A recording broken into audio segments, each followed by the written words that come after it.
علیکم ورحمۃ اللہ وبرکاتہ نحمده ونصلی علی رسولہ الکریم اما بعد۔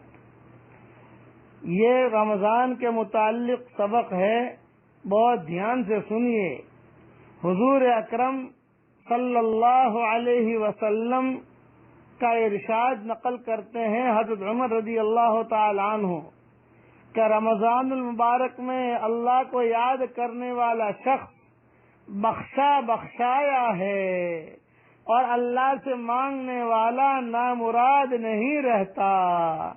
عبداللہ بن مسعود کی ایک روایت سے ترغیب میں نقل کیا ہے کہ رمضان کی ہر رات میں ایک پکارنے والا پکارتا ہے، اے خیر کے تلاش کرنے والے متوجہ ہو اور آگے بڑھ، اور اے برائی کے تلاش کرنے والے بس کر اور آنکھیں کھول۔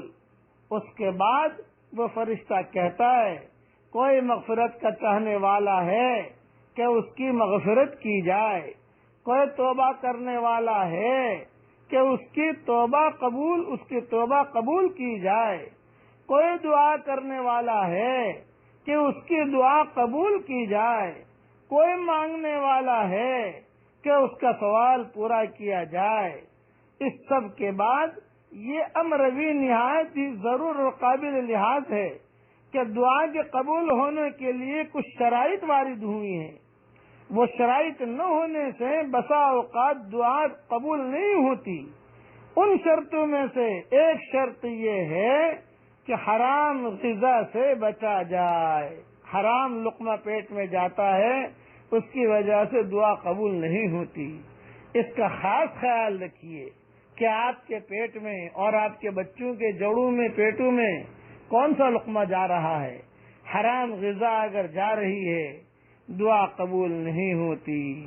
حضور صلی اللہ علیہ وسلم کا ارشاد ہے، بہت سے پریشان حال آسمان کی طرف ہاتھ اٹھا کر دعا مانگتے ہیں اور یا رب یا رب یا رب کرتے ہیں، مگر کھانا حرام، پینا حرام، لباس حرام۔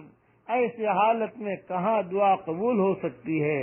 اور رمضان کے مہینے میں مائیں بہنیں خاص طور سے ایک بات کا خیال رکھیں کہ کئی لوگ اس مرض میں مبتلا ہوتے ہیں، رمضان میں غصہ بہت آتا ہے، اس لیے بسا اوقات غصے اور رنج میں اولاد وغیرہ کو بددعا دے دیتے ہیں، نوکر کو بددعا دے دیتے ہیں، اور یہ تیرا ستیہ ناش جائے، ارے تجھے یہ ہو جائے۔ یاد رکھیں اللہ جل شانہ کے عالی دربار میں بعض اوقات ایسے خاص قبولیت کے ہوتے ہیں کہ جو مانگو مل جاتا ہے۔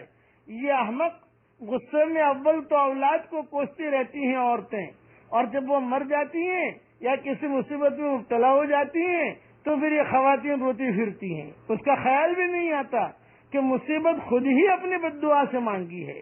اس لیے حضور صلی اللہ علیہ وسلم کا ارشاد ہے، اپنے جانوں اور اولاد کو نیز مال اور خادموں کو بددعا نہ دیا کرو، مبادا اللہ کے کسی ایسے خاص وقت میں واقع ہو جائے جو قبولیت کا ہے۔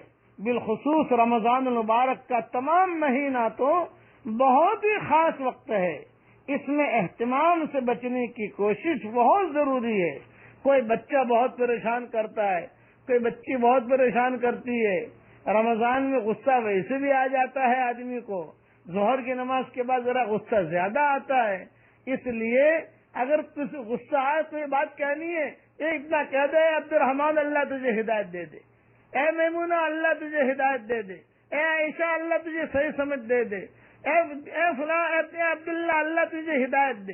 یعنی اس کو بجائے بددعا دینے کے دعا یہ جملے کو ہو، غصہ آیا اللہ تجھے ہدایت دے، اللہ تجھے صحیح سمجھ دے، تو وہ بددعا نہیں ہوگی، وہ دعا میں شمار ہو جائے گا۔ اللہ تعالی صحیح دعا مانگنے کی ہم سب کو توفیق عطا فرمائے۔